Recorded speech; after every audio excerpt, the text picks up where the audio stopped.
Welcome to Kids Express. Join us as we see kids express their love for Jesus while developing their character. on Kids Express! Today we're discussing how we can share Jesus with leaders in our community. We are going to meet a young lady who is making a big difference in the lives of leaders in her community. I'm Aunt Francine. And I am Sofia. Can you guess where in the world our guest comes from? Can you guess what state? If you guess Colorado, you're Correct. correct. Yes. Welcome, Abby. Hi, Abby. Hi! So you're all the way in the state of Colorado. Yeah. So I think there's a lot of snow there, isn't there? Not where I live. Not where you There's not? live? Oh, okay. Okay. That's cool. So tell us about Colorado. So where I live, it's like a high desert, Oh. which is surrounded by mountains. Okay. On one side is the Grand Mesa, which is the tallest flat-top mountain in North America. Wow. That's interesting. Yeah. Anything else about? I think that there's over 1,000 peaks that are over 2 miles high in Colorado. Yeah, That's a lot of Yeah. mountains. they're tall. They're like 6 times the size of Switzerland's mountains. Wow. That's that is- pretty big. That's interesting, too. So do you like climbing the mountains Yeah. as well? I like just skiing. Oh, downhill skiing? Yeah. Oh, I never tried that, but it seems a little scary. It's pretty hard. Especially when you have to go zigzag. So when did you start skiing? Yeah. About 3 years ago. Oh, wow. 3 years ago. Okay, so you're about 10 right now? So about when you were Yeah. 7? Okay. Anything else about Colorado? Glenwood Springs has the largest hot springs and pool Ooh. in the world. That's And- very interesting. Yeah. The spring produces about like 3.5 million gallons of water per day. Wow. And so they have pools that people can go in and sit like a hot tub Yeah. because that's what you were talking about. Yeah, that's always nice Yeah. because you have the minerals that are in the springs that sometimes they say is very therapeutic as well. Yeah, that's interesting. So we have a dessert here, and have you seen the spring fling dessert cake? Yeah. That looks pretty scrumptious. Have you had it? No. No, so hopefully maybe you can see what it looks like and maybe Mom can make it for you. But you know what? Wherever you are, you're sharing Jesus, and I know you've done something with leadership. So can you tell us a little bit how you're sharing Jesus with us? So I help with an outreach that goes to the sheriff's office each month. Okay. And we fill little jars with candy each month. And this year, one of my coaches that used to coach me in gymnastics works at the sheriff's office now. Uh-huh. And almost every time I go there, I get to give her something cool. Oh, so you're building a relationship with one individual specifically. Yeah. And do you do anything else with the other sheriff personnel that's there in the department? We usually or? talk to them. Okay. We talk to them a lot. We see how they're doing and stuff like that. And you were saying something about care packages or little snacks or treats for them as well? Yeah. Yeah, that's kind of Yeah. cool. So by Thanksgiving or some kind of holidays, you do something special for them? Yeah. What's your favorite that you've done so far? I think we've done cookies once or twice. Ooh, that sounds really yummy. Yeah. Do you have a question for her? So do they, how often do you go there? Once a month. Oh, okay. Once a month. That's pretty good. Yeah. So Yeah. is that all that you do as far as sharing Jesus, or is there something else that you do? No, I do other things too. I run a camera at our church during the church service. Oh, And, nice.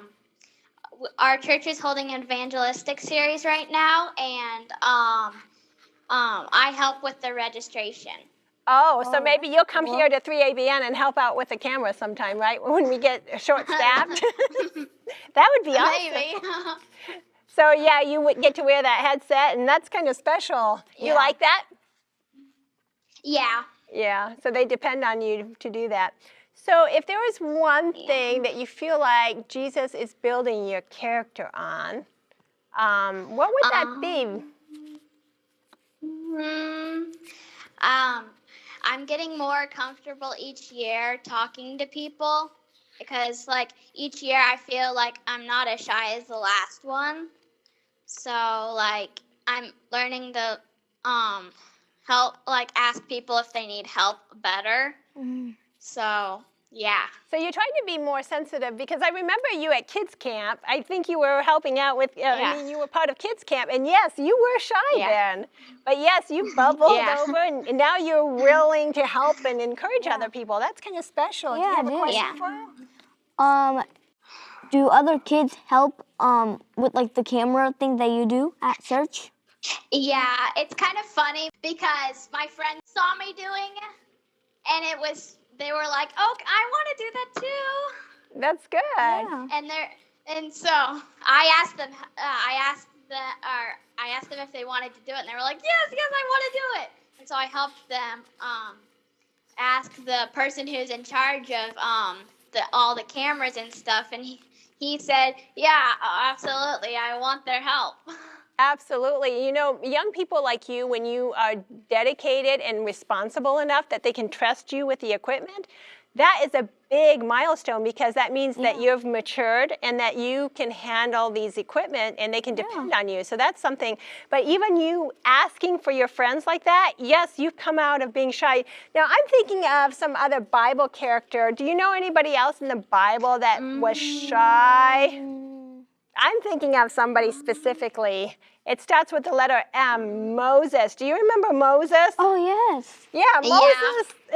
What happened with Moses? He was a little bit shy, and God said, go to Pharaoh, and he's like, who am I to go? And then, we find out that later on in Exodus 3:12, I don't know if we want to read that, but in Exodus 3:12, I have to read it because I think it's just so funny. Exodus 3:12, it says, so he said, I will certainly be with you, and this shall be a sign that I have sent you when you have brought the people out of Egypt, shall serve God on this mountain. So who's talking right now? Well, God's saying, I'm going to be with you no matter what. And then it says, then Moses said to God, indeed, when I come to the children of Israel and say to them, then God of your father has sent me to you, and they say to me, what is his name? What shall I say to them? So Moses is asking what? Who do I say sent me? Yeah. Right? And then it says, and God said to Moses, I am who I am. What? What does that mean? I am who I am. Well, God is everything. Yeah. Like he's going to give you the words to say. He's going to give you the wisdom what to say. And so we have nothing to be fearful of, right? Have you thought of a time when you were really shy? oh yeah, when I went to this like new place, I went to this birthday party and they talked French, and I knew I understand it, but I can't talk it. So I couldn't like talk, and I felt a little nervous because I could understand them, but I just couldn't talk anything. So you could understand because your dad speaks French, right? I think your dad speaks French, and she knows Spanish. And yet you were a little bit embarrassed because you wanted to say something. But I couldn't. You couldn't speak the language very well. Yeah, I know I didn't understand it because my dad's from France, but I didn't know how to speak it. You know, sometimes we all get shy, especially when you have to go up in front. Oh, I remember when I was a child, and I would go up on a big church, and I would do like a children's story, and I was maybe 10, 12 years old. And I remember being absolutely like, what am I doing here? Like, do you ever feel like that still? Sometimes. Yeah. And so what do you do, Abby, when you're really scared? What really helps you? I think that I'm like if it's like at church, I'm helping people to know about Jesus.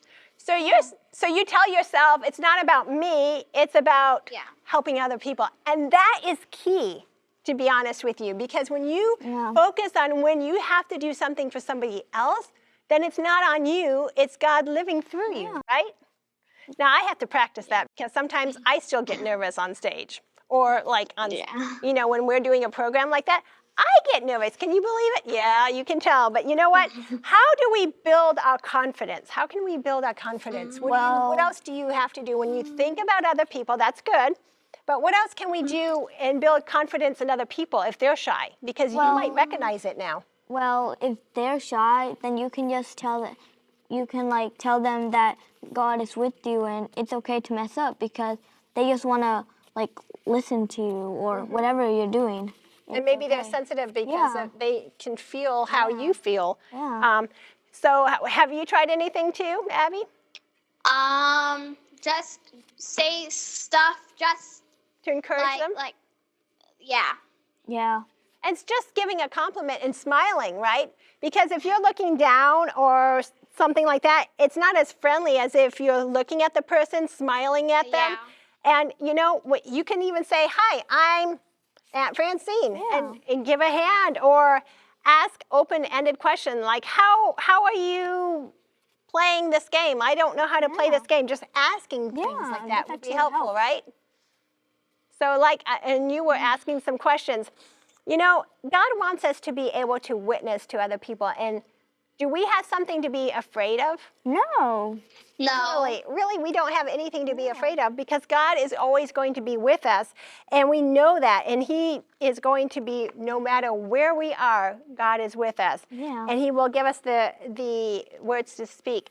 I think it's time for a question. Ooh, there's actually a question right here. Okay.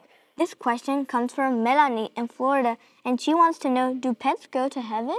Do pets go to heaven? Have you ever thought about that? Now, Yes. I love little Ginger, and she's slipping here on the set. But you know what? I would hope that I would have Ginger in heaven. Sometimes we all pray that. But the Bible doesn't speak about that. The Bible only says that in Isaiah 11:6-9, that all the animals will be in perfect harmony because they'll be like pets, because it says something about, we can actually look for it here. Ooh, let's see. Let's see. It says 11:6. It says, the wolf shall dwell with the lamb, and the leopard shall lie down with the young goat, and the calf and the young lion and the fertile together, and a little child shall lead them. So that means all these animals, like lions and bears and tigers, oh my, they're not going to hurt us, right? And they're going to be just like pets. Yeah, we can like ride them and we can touch them. They're not going to be, they don't bite anymore. You can just ride them and do anything you want. What's your favorite animal you want to see, Abby? Horses and dogs. I agree with you. I love horses. How about you? Well, in real life, my favorite animal is a dog, but what I really want to see is a cheetah. A cheetah. Oh my goodness, I haven't thought of that. You know, God made these beautiful animals for us to enjoy. And even though we may not have our pet like Ginger in heaven, I know for sure that we would never be disappointed because God wants us to be happy. So even if Ginger isn't there, even we don't know if God could resurrect her, right? Yeah. God could resurrect her, but we don't know. Yeah. But even if he doesn't, he's going to have something so much better than we could even imagine. So we have nothing to worry about that. Aren't you glad? Yep. You know, kids, remember that God cares about all of the people in your community. So don't forget to share Jesus with everyone. City officials, firefighters, sheriffs, and police officers, we want you to share Jesus. Thanks for joining us on Kids